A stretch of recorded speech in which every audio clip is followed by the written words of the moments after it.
Welcome, I'm Kamaro Tetsuo and you're watching Death Count, where I play video games on the hardest difficulty. Bandai Namco recently had a Dragon Ball FighterZ presentation at the 2017 Tokyo Game Show, where they talked a little bit about the story mode and answered a few questions from the community. So first, let's look at the new character select screen. The 11 fighters from the recent closed beta are all present here. We can confirm that Super Saiyan Blue Goku, Super Saiyan Blue Vegeta, Tien, and Yamcha will also be playable characters, with many more to come according to Bandai Namco. I personally really like this character select screen because all the information that I need to know is being displayed nicely with big character portraits in the background when you hover over the icons. Plus the actual models of the characters being displayed after selecting a fighter. This is great so that when you change their costume color, you will more than likely see the model on the screen change color in real time. Which in my opinion is a great thing, because one thing I dislike in most fighters is not knowing how certain colors or skins look until I'm actually in the game fighting. So overall, I'm really happy with what I'm seeing here. I just hope they make the character icons a bit more smaller, that way they can fit more new unannounced characters. I'm hoping for at least 30 characters. My inner Dragon Ball fandom wants 50 characters, but I'm quite sure we'll stay around 30. Anything less than that, however, would be extremely disappointing. Since we're on the topic of characters, I want to talk about something that really caught my interest. Japanese voice actor Hikaru Midorikawa, the voice actor of Android 16, said that there will be other original characters appearing in the game like Android 21, and that he will also be voice acting other characters as well. In case you're not familiar with what other characters Midorikawa has voiced, well, I'm sure you know of a little unknown character called Pikkon, right? No? Really? I'm just messing with you all. I know he has a huge following. I mean, he gave Goku a run for his money in a tournament fight.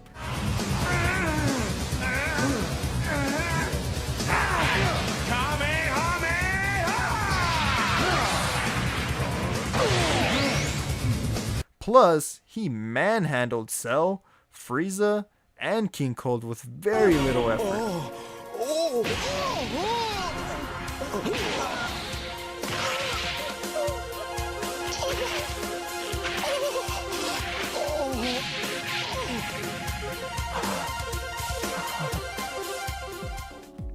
He also voice acts a character called Spice, leader of the Spice Boys and right-hand man to Garlic Jr.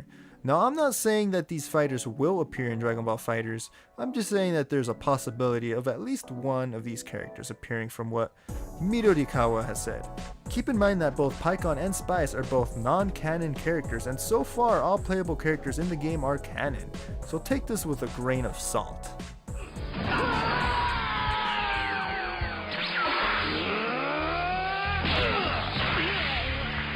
Now onto the questions that were asked by the community.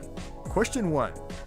With Super Saiyan Blue Goku as well as Super Saiyan Goku both being in the game as separate characters, is it possible to have both Gokus in the same team? The answer is yes. Since both Super Saiyan Blue Goku and Super Saiyan Goku play very different from each other, they are technically two different characters. I'm sure the same is true for Vegeta as well. Question 2. Will the game include, or perhaps as future DLC, have the original OST, aka soundtrack of the anime? Which the response was, we're looking into it and working on it, followed by, that was a very scary question.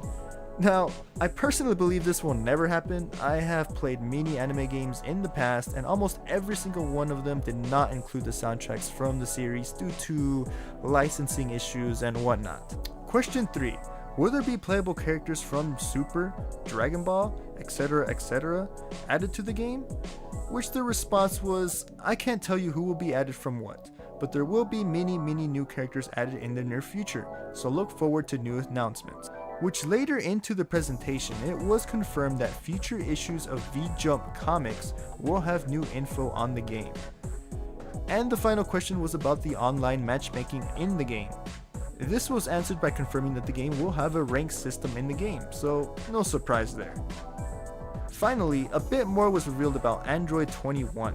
They decided to give her a very cute voice to give the impression of an older sister vibe. I'm not really sure what to think about this, since I've been under the impression of 21 being perhaps the main villain in the story.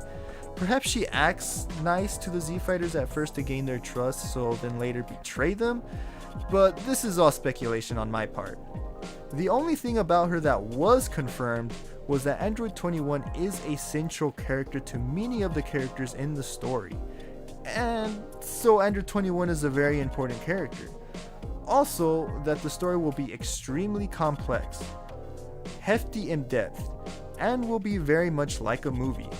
That's all nice and all.